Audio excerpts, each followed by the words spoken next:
welcome to another day in my life as a product designer and content creator. This is an update to my previous day in the life kind of video, which is over a year old, so we are overdue for another one. First thing first, I'm no longer living in Brighton, but I didn't go very far either.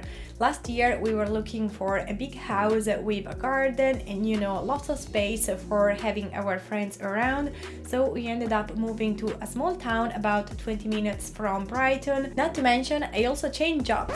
I actually changed job twice since last video. So today I'll take you through my routine as a product designer and content creator. Let's start the day. I've been an early riser for a while now, and I often wake up even before my alarm, which calls me every day at 6:30. That's right, I'm one of these aspirational morning people who can get most of their tasks done by 9 o'clock. My mornings usually involve some form of movement like running, body weights, or swimming. I've always been consistent with moving my body. Still, sometimes it can get a little boring and repetitive, so I try to alternate my activities to boost my motivation and commitment to them. Today, I'm heading to a body combat class, one of my favorites when I want to release tension and stress at the end of the day. The session was great. Now I'm heading back home, take a shower, and have a light breakfast. Before work, I usually check for emails or wrap up a project, but today I'm doing neither as I'm filming the footage for this video. And not to mention, I'm also offering mentoring sessions on Superpeer to help people step into the design world or level up their skills. I got some slots available in the morning and afternoon UK time to accommodate different time zones. So if you're interested in mentoring sessions, I'll leave a link down below. But now let's move to the office. My days are more or less split into two. I see work in the morning and meetings in the afternoon. As an extrovert, I actually don't like no meetings days because they make me feel lonely and disconnected from the rest of my team. So this routine works pretty well for me. I usually kick off the working day between 9 and 9:30. First, I look for messages and updates, but I never spend more than 5 minutes on them because the people I work with are based in the UK, so they probably woke up 2 hours ago.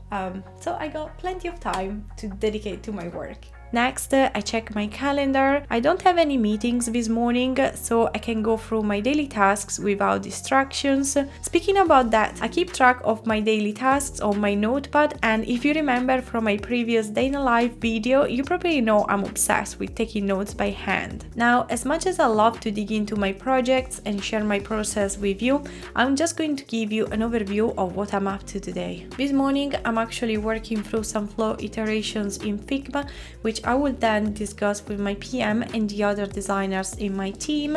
Yesterday afternoon, I presented my solutions to the engineers and got quite a lot of feedback, which I need to organize and prioritize while it's still fresh in my mind. Some team members prefer to leave comments async in my Figma files, while others rather an in-person chat.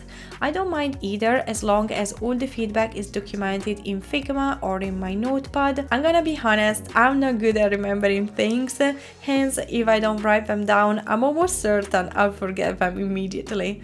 After making good progress on my flows, I watch a few pre-recorded qualitative usability testing sessions to get insights into how our customers are using our new features. We test Figma prototypes as an effective and cheaper way to validate our concepts and plan for future iterations before committing to the development. I head over to the kitchen and get some lunch.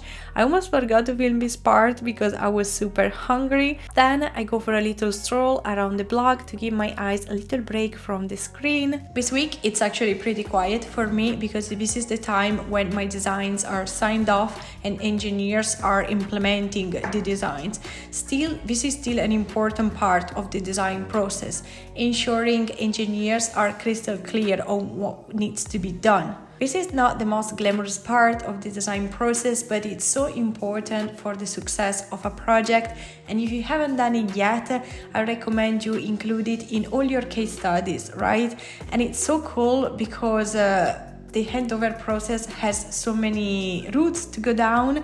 For example, it can be done async in your Figma files or during design office hours or whatever works best for you and your team. And actually, in my opinion, a great quality for designers is being able to understand why engineers are gonna push back on your work and suggest a different solution, which is often easier and simpler to build.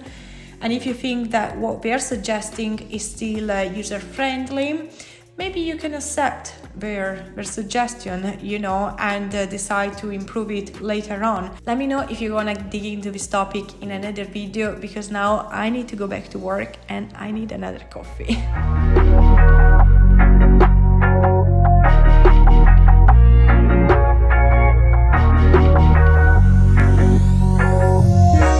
The afternoon is usually the part of the day where most of the team alignments happen. We use these moments to discuss, share key updates, insights, and what we plan to do next. But while meetings are really effective ways to discuss, align, and coordinate, you should also learn when to prioritize and push back to protect your time and guarantee project delivery as well. Time blocking at least 1 or 2 hours a day on your calendar is actually a really effective way to stop people from scheduling meetings with you. Another great way to build deep work in your schedule is to reduce digital distractions by muting all your notifications and setting your status to do not disturb or whatever makes more sense to you. Unlike a case study, the real creative process isn't linear at all. Sometimes I get stuck on design problems for days, which is not ideal when you work in a fast-paced environment, although I can get past that stage by sharing my work early and often. Actually, having the option to share my progress with designers or leads is a great way to get past the creative block, and for me, verbalizing how I'm really feeling about a design problem can actually be part of the solution, if that makes sense. I wrap up a bit later than usual, as you can tell by the darkness of this room, but I normally log off between 5 to 6. Evenings are for relaxation, and I have plenty of ways to reset and disconnect from work. From November onwards, when days are shorter, I tend to do indoor activities, but if I were filming this video in the summer, I will take you with me to the beach for a little dip in the freezing water. But since we're in November, I'm just gonna put something on TV and contemplate what to have for dinner. Tech is a fast-paced environment with plenty of opportunities to learn, grow, and improve our position. We often obsess over our to-do lists and inboxes because everything is a priority, and we worry that if we don't act fast, someone else is gonna get their hands on our work. Although I truly believe that it's still possible to have a happy and successful career by learning when to push back, set boundaries, and press pause in the evening. If you made it this far, thank you so much for sharing your time with me. I really appreciate your support. Let me know if you want to deep dive into specific aspects of my working day, and don't forget you can book an individual mentoring session with me as well. Be sure to subscribe for more content like this if you haven't already, and I hope you enjoy the next video. Ciao!